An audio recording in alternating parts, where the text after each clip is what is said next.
Welcome back, and this is Wakimani. By the way, sema content. Content. Sasa hii content ya leo, by the way, nataka kuongelea kuhusu hawking business. Hawking business. Yes, kwa sababu Wakimani, I was once a hawker. Hebu andika hapo chini kama Wakimani alikuwa hawker. Na leo hii yeye si hawker. Pia mimi nitainuka. Andika hapo kama Wakimani alikuwa hawker.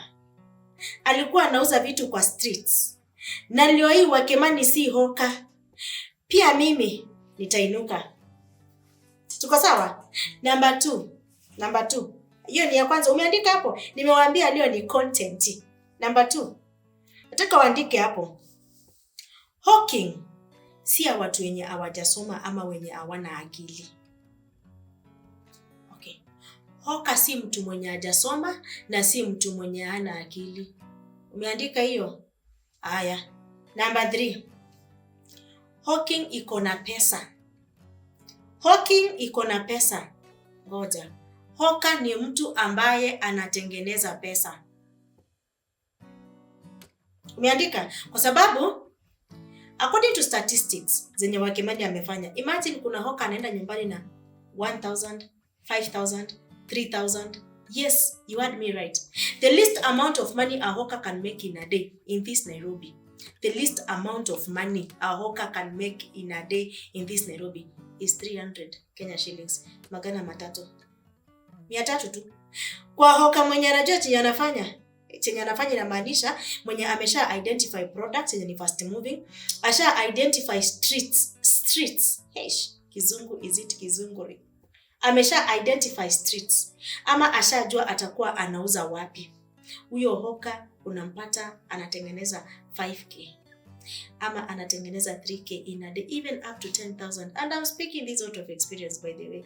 Do you know most of these hawkers that you see in town, that is Nairobi streets, and I believe we have other, modern cities that like Kisumu, we have Nakuru, Mombasa. But let me talk about Nairobi.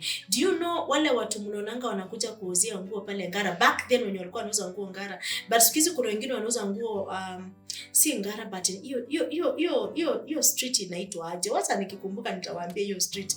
Jioni wanajipanga, lakini nasikia ni kama nifuata tuendelee. But ni ukweli ati hawkers wametolewa tao ama ni jokes tu? Anyway, unaona hao hawkers mmeishi kuona town. Do you know most of those hawkers are driving? Unajua kuna hawker mwenye amejenga nyumba hii Kanairo, amesomesha watoto wake mpaka university na kuwalk tu hizo kwa streets. Anakujanga anapark gari yake mahali na anateremka hapo na kagunia. Alafu unampata kwa streets tu. Akikwambia yake wewe nunua ni 100, ni 250. Usidharau hawker. Basi hawking ya Wakimani nayo, wacha niwaambie, mimi hawking yangu ilikuwa ile ya shida. Ilikuwa ya shida kwa sababu I think nimefanya hawking mara 2. Ya kwanza ilikuwa ya food, as I mentioned earlier, that I used to cook food in the house, githeri, rice, and beans and all that, na naenda kutafuta watu wa kukula. Si ati nilikuwa napatiwa orders mali. That was my first time kujaribu hawking, by the way, ya food. And to be honest, I used to make some good money. Kuna times zingine napika hiyo chakula, hakuna watu walikuwa wanakula. Hawking ya pili sasa ilikuwa wakati nilikuwa nauza asali na mtumba. Sorry about that. Nilikuwa nauza asali na mtumba. Asali nayo, asali nitengeneza pesa. Honey business. And I think I should discuss more about honey business, because if you want to make some good money and you have good strategy, you can make a lot of money by selling just the natural pure honey. Yes. The demand is very, very high. So I used to hawk honey in different but sikuwa na good marketing strategy. Na sikuwa na confidence. I think one of the reasons why I failed in that business, ama in my former businesses, is because I lacked confidence. I was doing more of advertising than marketing, because I'm the kind of a person who used to come and tell you that, nauza hii 100.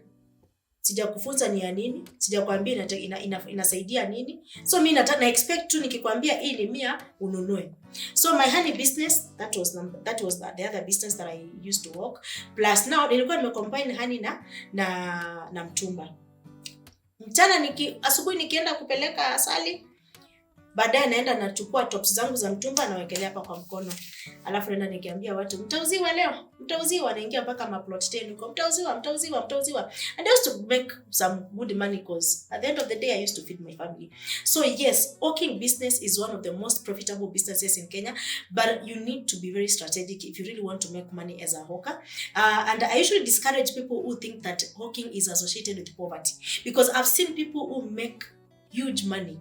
Not huge, big money through hawking. I've seen people building houses, building plots, acquiring wealth just by doing hawking business. I've seen people driving because of hawking. So it's not every time you see a hawker you think that ati huyu mtu anatakufanya. Pesa iko pale nje kwa streets. And I usually say that pesa pia iko kwa uchafu. Kama utaki kuchafuka, hiyo nao nitakwambia. Sidhani kama uko ready kutengeneza pesa. Sini sawa. So I just want to share just a few products ama ideas of products that you can sell as a hawker. And when I'm talking about hawking, unajua kuna ule mtu mwenye social media is not their thing. Wakimani, me online is not my thing. Even though nowadays I tell people, my friend, you cannot continue singing that kind of a song whereby social media is not my thing, I'm not a digital person and all that. Now, these are some of the products that you can sell and you can make good money. Number 1, phone covers and accessories. Did you hear me right? Phone covers and phone accessories. Tuko sawa? Number 2, another idea of a product that you can sell, clothes. But when you're talking about clothes, I want you to focus on ladies' clothes. Ladies' clothes you can sell very, very well. Number 3, ladies' handbags. Handbags, we have sling bags, we have clutch bags. Those ones you can sell very, very well. Another idea is baby shoes. Kids shoes, not baby shoes, sorry. Kids shoes. You can hawk kids shoes and you can make some good money. Another one is what we call jewelries. Yes, I'm talking about, you can see what I'm wearing here. And nowadays you have seen these hawkers who work with even vios. They work with mirrors. They want to show you how you look like when you're wearing those jewelries. I'm talking about necklaces, I'm talking about bangles, I'm talking about earrings, rings. You can hawk all that. Plus also key holders. That one is quite good. So you can make good money by doing all that. And another one. Now, about this one, I would say it's mobile. It's offering mobile services as a hawker. You see these my nails? Oh my. You see these my nails?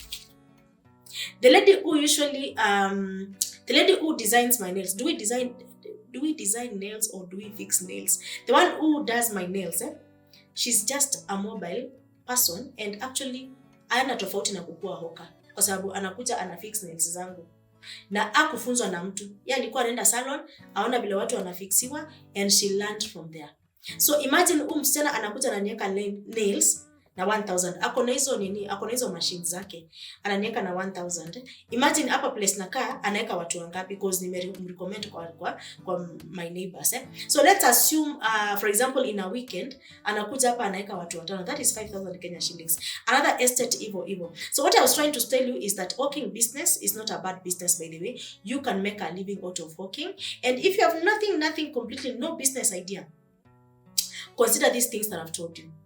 You will not spend a lot of money. For example, honestly, when you're talking about jewelry, eno uchukue pale kunaitwaje?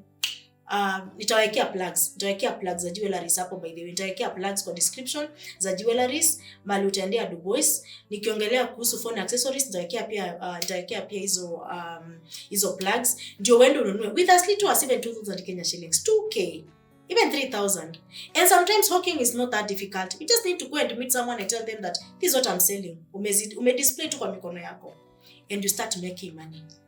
Na ukifanya hawking, kumbuka pia, tafadhali, fungua hiyo page, social media, anza kutupostia hapo. Tutakuwa tunanunua. You never know.